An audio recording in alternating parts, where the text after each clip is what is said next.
When we look back on David Beckham's time at Manchester United, is he one of the greats?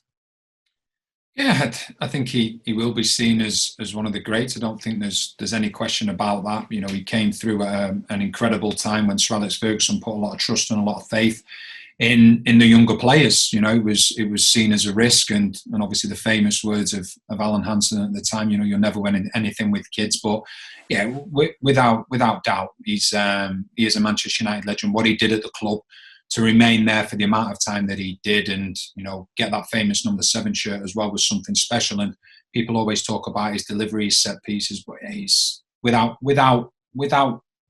question whatsoever. He is a great at Manchester United. A lot of Man United fans, Mark, wouldn't have seen him in action because they're of the younger generation. What was his best trait, would you say? He had many good traits. I mean, he was an absolute workaholic.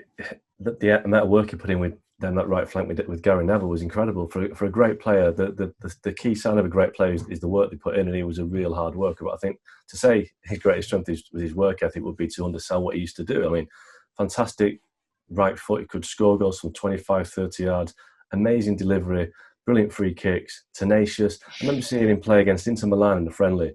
I think it was 1995. Paul Ince had just been sold to Inter, and obviously Beckham had been promoted to take his place, and we all thought, who's this kid Beckham? And Ince had the ball, and Ince was regarded as the governor, the main man at United at the time, and he just got no Inter.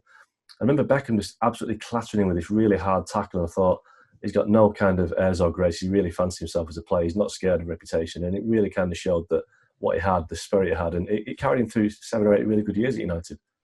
Danny, would you think that the way he left United has tarnished his legacy at all?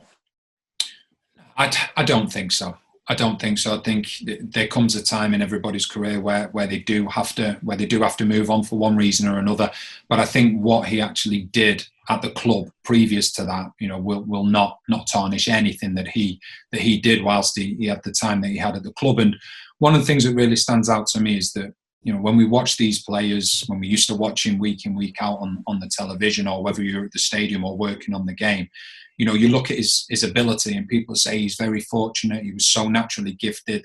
Yes, he was. But I remember as a kid, I'd be at the Centre of Excellence at Manchester United's old training ground, the Cliff, and we'd be training 7 till 8. And at that time, the likes of Gary Neville, Scholes, Butt, and Beckham, they were apprentices. They were first or second year apprentices. And believe me, as an apprentice, your day starts at 8:45 in the morning, and then you're not finished until 4 in the afternoon, when you've had to do all the odd jobs around the training ground as well. But without fail, every Monday when we trained, those players that I've just mentioned would come and train with us, and we would train from probably about 7:30 till 8:30. And then afterwards, as we were walking off as 12, 13-year-olds, David Beckham would go to the far side of the pitch, and he'd go and get some car tyres on a bit of string, and he would tie them onto the crossbars on both sides of the goal. And he was probably 16, 17 then.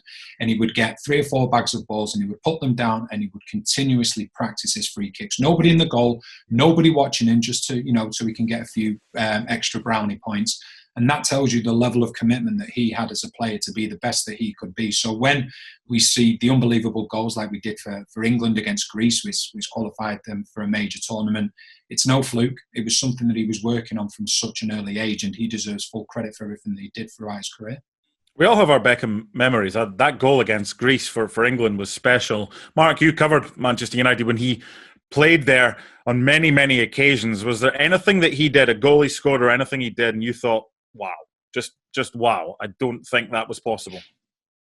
Well, the goal he scored at Wimbledon was one of those moments, the goal from the halfway line, and that kind of summed up his audacity. But I think for me, my memories of David Beckham are from that era, 96, 97, when this kid with, blonde hair, flowing blonde hair, and this great kick, and then all of a sudden it kind of got overtaken by his haircuts, the Mohican, the skinhead, the celebrity wife, the boot incident with Sir Alex Ferguson. All these incidents, unfortunately, kind of seem to be what people remember him for. And I think any young fans watching this now who don't have a memory of Beckham, just go to YouTube and put in David Beckham's great goals, and they'll be absolutely amazed by the quality of the goals that he could put in from 25, 30 yards.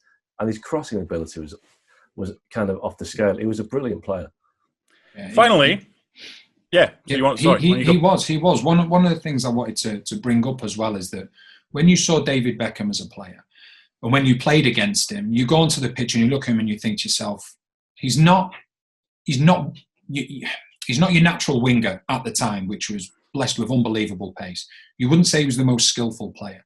So going into the game, you think to yourself, right, all I've got to do is I've got to get close to him so he can't get the room, because we know how unbelievable his crosses are. But trying to do that, or saying you're going to do that, and then actually trying to do it, it was unbelievable to think that this was a player that didn't have unbelievable pace. Like I say, didn't have a ridiculous amount of skill. But then when you played against him in a one-on-one situation, you couldn't get near enough to him to actually stop him from putting that cross in. And that in itself is a unique talent. Well, thank you very much for watching ESPN on YouTube. For more sports highlights and analysis, be sure to download the ESPN app. And for live streaming, premium content, and let's not forget as well, ESPN FC 7 days a week. Subscribe to ESPN Plus.